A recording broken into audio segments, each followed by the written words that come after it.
Hi guys, and welcome back to the channel. Have you ever wondered how far mid-range phones have come nowadays? Well, today I have with me the Redmi Note 10s, and in this video I'm going to tell you my full experiences after 1 month of usage of this device. So sit back and relax and let me tell you my findings.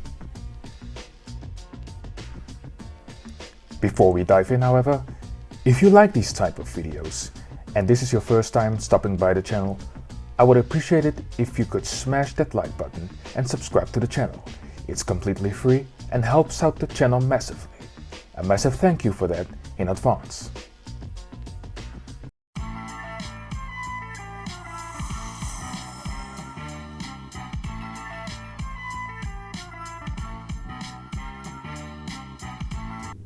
The Redmi Note 10s is a mid-range device launched earlier this year. It was launched alongside two more siblings, the cheaper regular Note 10 and the more expensive Note 10 Pro model. So that makes the 10s the awkward middle child, and in my opinion one of the most interesting ones in any product line in a long time. In this video I will highlight exactly why that is. First off, if we look at the design of the device, it is identical to its entry-level sibling, the regular Note 10, with both having a 6.43-inch screen and a thickness of 8.3mm. Even the weight of the devices is the same, at a modest 178 grams. The high-end model, Note 10 Pro, differs in dimensions as it is just physically larger, with a 6.7-inch screen, making it the largest out of these three siblings. Like many other phones in its class, the Note 10s is mainly constructed out of plastic. But as Redmi has been doing for a couple of generations now, the devices do feel solid in hand despite being made from plastic. And by the way, the Note 8 Pro, for example, from 2 years ago had a back constructed out of glass. So it's not always the measure of standard of these devices. Turning our attention to the plastic back, we see the beautiful frost white color this Note 10s unit comes in. Taking up the most of the attention is the carefully designed camera island, which houses the camera array, which we will go over later on in the video. On the bottom left, we find a discreet Redmi insignia, all of which culminates in a nice and clean design for the back of the device. Next, on the top of the device, at first we find nothing noteworthy except for, of course, the nifty feature that is the infrared sensor, which turns your phone into a universal remote to control all sorts of appliances, not just TVs. Another big surprise of the device is that there looks to be a top speaker on there as well, which is a first for a Redmi mid-range device. On the right side of the device, we find all of the side-mounted buttons. Near the top, we find the volume rocker, and below that is the sleep-wake button, which doubles as a nicely working fingerprint scanner, which again works very fast and reliable. The left side of the device is left pretty clean, with only housing the SIM tray, which also doubles as a memory slot, to extend the memory of the device with microSD cards. Let's now turn our attention to the front of the device. We find the previously mentioned sizable 6.43-inch display, which is based on AMOLED technology, a first for Redmi Note series again. It has a resolution of 1080p+ and a standard 60Hz refresh rate, so no high refresh rates on this screen, unlike the LCD displays on other Redmi and Xiaomi devices. It offers a reduced version of always on display, as I've seen in my previous review with the Xiaomi Mi 11 Lite. Not ideal, but better than not having it, I guess. The nicest attribute of the screen, however, is its solid brightness of 450 nits and a max of an astonishing 1100 nits, which puts it awfully close to flagship phones. On top of that, the phone also supports HDR content, and overall the color rendering and quality is above average for the class, with the AMOLED tech offering great viewing angles and excellent black levels and contrast. equaling Samsung's mid-ranges in this category. On the top of the display we find a hole punch housing the front-facing camera, which has a decent 13 megapixel sensor. There's a bit of a chin on the front bottom of the device, but the bezels overall are very minimal and quite decent for the class. Speaking of the bottom of the device, it houses the powerful bottom speaker, which offers decent sound quality for low-end mid-ranger, and it also houses the 3.5mm headphone jack. And lastly, it also houses the USB-C charging port, which supports a mind-boggling 33-watt fast wired charging straight out of the box. The device doesn't support wireless charging, but the body does have IP53 splash and water resistant protection. Now let's go over what's under the hood of this device. The device comes with either 64 or 128 GB of storage and 4 or 6 GB of RAM, at least in the European regions. The device is powered by an interesting chip, the MediaTek G95, which has been used in a lot of its competitors already. And there is good cause for that, as the chip is relatively equal to the Snapdragon 732D chip. Used in the Note 10 Pro, it's more expensive and high-end sibling. It offers up pretty good performance and is well suited for low-end to medium gaming. I actually have a dedicated video in the works fully testing the gaming capabilities of this device, so be sure to subscribe if you don't want to miss that. So in short, the Note 10s has the size of its lower-end sibling but the power of its higher-end sibling, making the overall setup pretty well balanced in my book.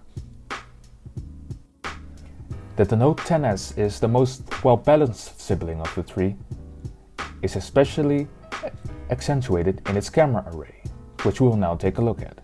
Its camera array consists of a main 64 megapixel camera, an 8 megapixel ultra-wide lens, a 2 megapixel macro lens and a 2 megapixel depth sensor.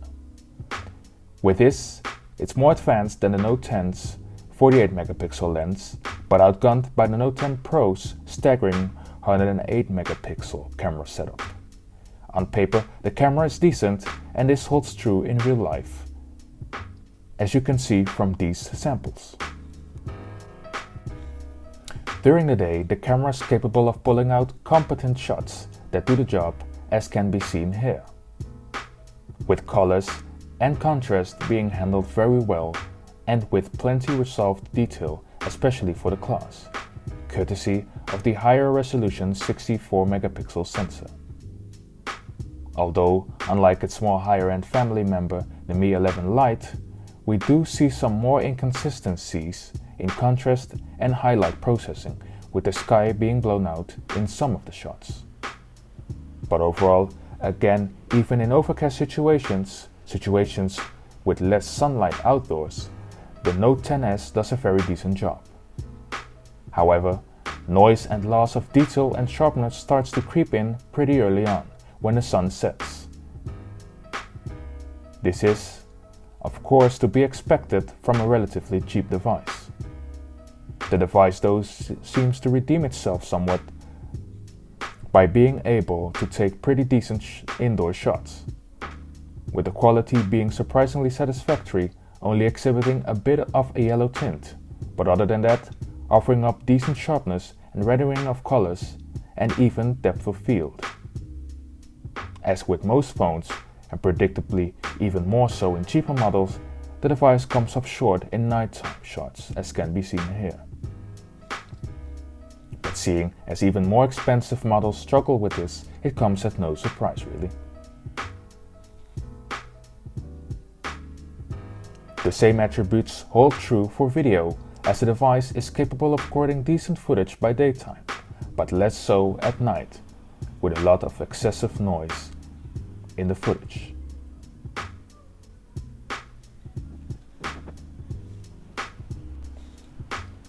The Note 10s is capable of 4K recording at up to 30 frames per second, and 1080p in up to 60 frames per second, and 120 frames per second at 1080p in slow motion. 960 frames per second are available in 720p, a feature that only a few years ago was reserved for Sony Xperia flagships only. A notion that demonstrates just how far the mid-range has come.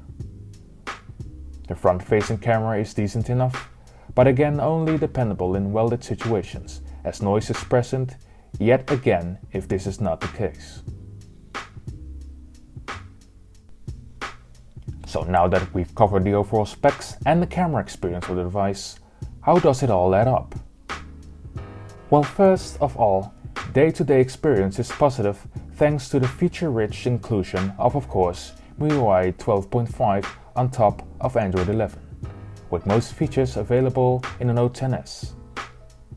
Except unfortunately for the much beloved super wallpapers, which demands upwards of a Snapdragon 765 powered phone or faster with an AMOLED screen.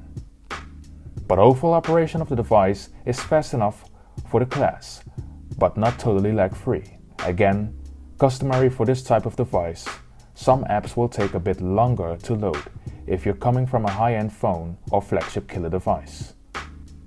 In terms of capability and power, this device is geared more towards endurance with its energy-efficient chip, coupled with a massive 5000 mAh battery. The device can comfortably get 1.5 to 2 days of all-day, full-day usage.